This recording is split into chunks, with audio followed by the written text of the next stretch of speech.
Apa hukum membaca Quran digital? Quran dulu tidak ada di kertas. Quran itu bukan kertas yang turun melayang-layang. Quran adalah suara.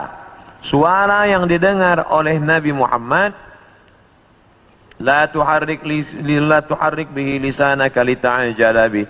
Jangan engkau gerakkan mulutmu ya Muhammad. Nabi tidak menulis. Nabi buta huruf. Maka Nabi manakala dia mendengar suara Jibril, dia gerakkan mulutnya. Datang Allah berfirman, la tuharrik. Jangan kau gerakkan mulutmu, dengar saja baik-baik. Inna alaina jam'ahu wa Qur'ana. Kami akan mengumpulkannya.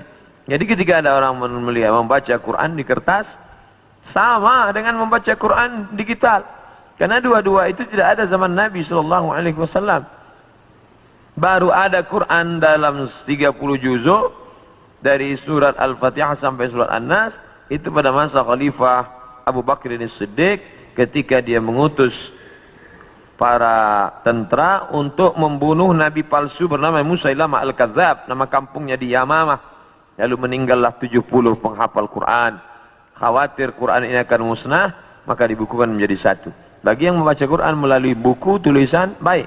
Bagi yang membaca dari handphone juga tetap baik. Adakah perlu mengambil wudhu untuk memegang Quran digital? Tulisan Al-Quran nampak jelas dia. Jelas, ini tulisannya, dipegang. Sedangkan tulisan yang ada di dalam sama seperti tulisan yang dimasukkan ke dalam kaca. Kita melihatnya dari balik kaca. Apakah orang yang memegang Quran dari balik kaca dia mesti berwudhu?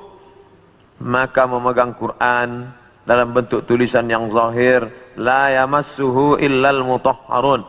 Tidaklah menyentuhnya kecuali orang yang mutahharun, orang yang bersuci, berwudu, maka afdal berwudu. Adapun orang yang membaca Quran, maka tidak disyariatkan wudu, karena tidak zahir, tidak nampak, dia bisa hilang. Dia bisa hilang. Oleh karena tetapi membaca Qurannya, bezakan antara memegang mushaf Al-Quran, mushaf namanya, sedangkan ini tidak mushaf. Bezakan antara memegang mushaf dengan membaca Quran. Adapun memegang mushaf maka berwudu. Adapun membaca Quran maka tidak berwudu pun boleh.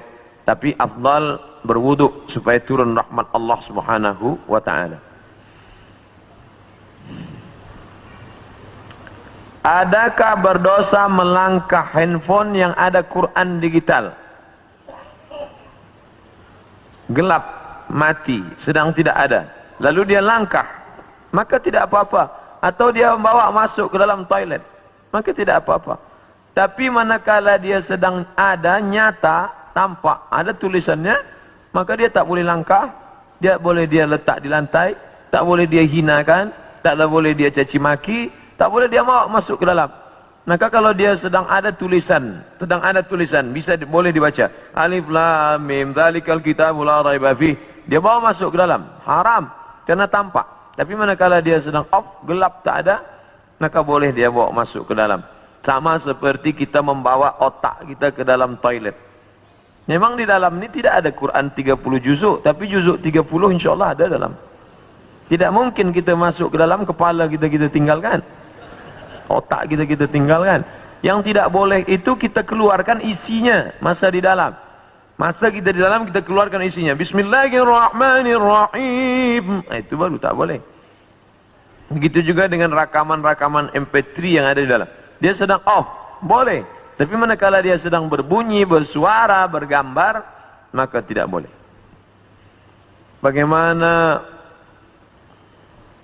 Bagaimana Islam disebarkan dengan kekerasan? Benarkah Islam disebarkan dengan kekerasan perang? Seandainya Islam itu disebarkan dengan perang, maka tidak akan ada Amitabh Bachchan, Sanjay Dutt di India. Kerana Islam dulu punya kekuasaan. Seandainya Islam disebarkan dengan perang, maka tidak akan ada Sping, tidak akan ada Kristen Ortodok di Kaherah. Itu padahal Islam berkuasa di sana. Itu menunjukkan Islam datang menebarkan kerahmatan, kasih sayang. Tidak ada satupun yang terusik, tidak ada telinga yang dipotong, tidak ada mulut yang digunting. Ketika sahabat mengatakan hadza yaumul malhamah, ini hari balas dendam, mari kita balas mereka. Nabi berkata, hadza yaumul marhamah. Ini hari berkasih sayang. Disitulah turun ayat, idza jaa nasrullahi wal fath wa ra'aitan nasa yadkhuluna fi dinillahi afwaja fasabbih bihamdi rabbika wastaghfir innahu kana tawwaba. Berapa tahun Nabi berkuasa? Berapa tahun sahabat berkuasa di Palestina? Mengapa gereja masih tetap berdiri? Mengapa tidak ada mereka yang dibunuh? Itu menunjukkan fitnah bahwa Islam disebarkan dengan kekerasan dan perang. Bagaimana hukum orang Islam mengambil upah membuat tempat ibadah orang kafir? Bersyubhat. Maka tidak boleh.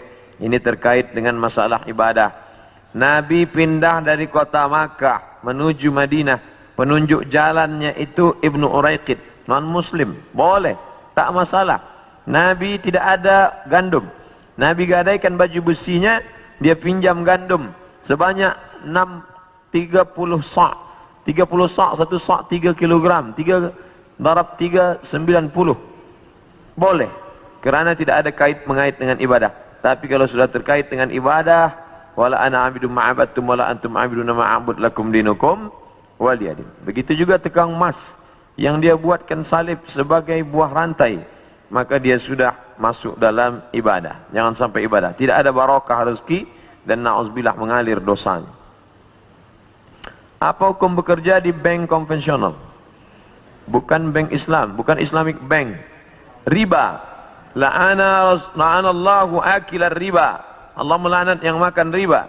Wa mukilahu, orang yang diberi makan riba. Wa katibahu, pegawai kaki tangan yang menulis mencatatnya. Wa syahidaihi, 2 orang yang menjadi saksinya. Kulluhum sawa, mereka itu hukumnya sama semua.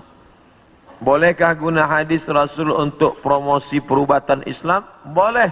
Al-Bazinja, boleh dia baca Habbatus Sauda Sifaun Munkil Lidah. Bagi yang jual Habbatus Sauda, lalu dia tulis besar-besar, Habbatus Sauda Sifaun Minkul Lidah. Habbatus Sauda obat dari segala macam penyakit. Boleh. Hijamah, bekam, pengobatan cara Nabi SAW. Bahkan ada satu kitab khusus, Tib Nabawi, pengobatan cara Nabi. Boleh. Tapi tak boleh dia tulis Al-Bazinjan Syifa'un min kulli da', terong obat dari segala macam penyakit. Hadis palsu. Siapa yang membuat? Tukang jual terong. Ya halal. Bolehkah ambil upah daripada perkhidmatan ini? Boleh. Mana dalilnya? Ketika sahabat Nabi datang berjumpa dengan Nabi, ya Rasulullah, ya kami baru saja musafir. Terus dalam masa musafir itu ada kepala suku yang dia sakit. Dia panggil kami untuk bacakan doa. Lalu saya bacakan Fatihah. Saya bacakan Fatihah, dia sembuh dari penyakitnya. Dia bagi kami 30 ekor kambing. Mereka bawa 30 ekor kambing itu ke Madinah. Mereka ceritakan ke Nabi dan Nabi membenarkan. Itu dalil boleh mengambil upah daripada perubatan. Karena Nabi membolehkan upah daripada ruqyah. Akhir zaman ada 73 firqah. Hanya satu yang benar. Apakah yang benar itu? Nabi menjawab. Bukan jawaban dari saya. Apakah firqah yang benar itu? Ma'ana alaihi wa ashabi. Jalan yang ditempuh oleh aku dan sahabat-sahabatku. Apa itu? Ahlus sunnah wal jamaah. Jalan yang ditempuh oleh aku, Nabi. Wa ashabi dan sahabat-sahabatku. Kita alhamdulillah masih menempuh jalan yang ditempuh oleh Nabi dan sahabat-sahabat Nabi. Ini jalan Nabi, ini jalan sahabat Nabi, ini jalan kita. Kita masih Ahlus Sunnah wal Jamaah. Kita masih solat zuhur. Berarti kita masih Ahlus Sunnah. Ada orang tak solat zuhur? Ada. Dia pejam mata, dia kata solat batin saja cukup. Bukan Ahlus Sunnah wal Jamaah. Kita masih memutuskan perkara dengan bermusyawarat. Wa amruhum syura bainahum. Ada orang yang tak penting musyawarat, bukan Ahlus Sunnah wal Jamaah. Maka selama kita masih berpegang kepada Ahlus Sunnah, maka kita selamat dan kita insyaAllah termasuk dalam golongan yang selamat itu. Amin. Saya student di UM. Apa hukum membina ma'had tahfiz dari orang Kristen? Semua pembangunan duit gaji guru dari orang tersebut. Padahal orang Islam masih banyak, tapi dia tidak mau membantu. Boleh menerima hadiah dari orang Kristen bila tidak ada niat lain. Mana dalilnya? Nabi menerima asal banha, hadiah dari Muqawqis. Jirjis, raja Mesir, agama dia Kristen Ortodok Koptik. Nabi menerima hadiah bighal, kendaraan dari Jirjis. Nabi menerima kain putih dari Jirjis. Itu dalil boleh menerima. Tapi hari ini orang memberi tentu ada niat di balik itu. Tidak ada ketulusan. Tidak ada. Pasti ada urusan lain. Pasti ada. Satu masa dia akan bangkit balik. Oleh sebab itu berhati-hati menerima hadiah. Bagaimana tafsiran dari ayat Al-fitnatu asyaddu minal qatl. Siksa lebih keras daripada pembunuhan. Itu maknanya. Al-fitnah di sini bukan tohmah, bukan tuduhan tanpa bukti, tapi makna fitnah di sini adalah siksa. Siksaan, tuduhan, caci maki, hamun, sumpah serapah lebih menyakitkan daripada pembunuhan. Sebab kalau orang dibunuh sekali mati, tapi manakala dia dibakar, disiksa, dirajam, dicambuk, maka lebih menyakitkan daripada pembunuhan. Tidak benar orang berdalil mengatakan al-fitnatu asyaddu minal qatl. Tuduhan engkau kepada aku lebih menyakitkan daripada kematian. Apakah ada wali kutub itu? Konsep tentang wali kutub ini dari Ibnu Arabi. Kata dia ada imaman, ada satu wali induk, wali kutub. Lalu di bawah itu ada imaman, 2 imam. Lalu di bawah itu ada lagi 4 wali. Lalu selepas itu ada najabah, ada nuqabah. Ada 40, ada 300. Satu wali, 2 imaman, ada wali 4, ada wali 40, ada wali 300. Wallahu a'lam bishawab. Jika semasa haid, bolehkah belajar mengaji Iqra? Boleh. Kerana Iqra bukan Al-Quran. 4 mazhab sepakat. Mazhab Hanafi, mazhab Maliki, mazhab Syafi'i, mazhab Hambali, bahawa perempuan haid tidak boleh membaca Al-Quran. Tapi ada pengecualian. Mazhab Maliki boleh membaca Quran bila perempuan itu mengulangi hafazan. Dia hafaz Quran, satu hari dia ulang 2 juzuk, tapi dia baca dalam hati. Dia diam saja, dia baca dalam hati. Boleh. Yang kedua, menurut mazhab Hambali, bila dia guru agama, tapi dia baca putus-putus. Innallaha la yastahi ayyadriba mathalamma da'udatan fama fawqaha, maka boleh. Suami rajin dengan ceramah tapi tidak salat.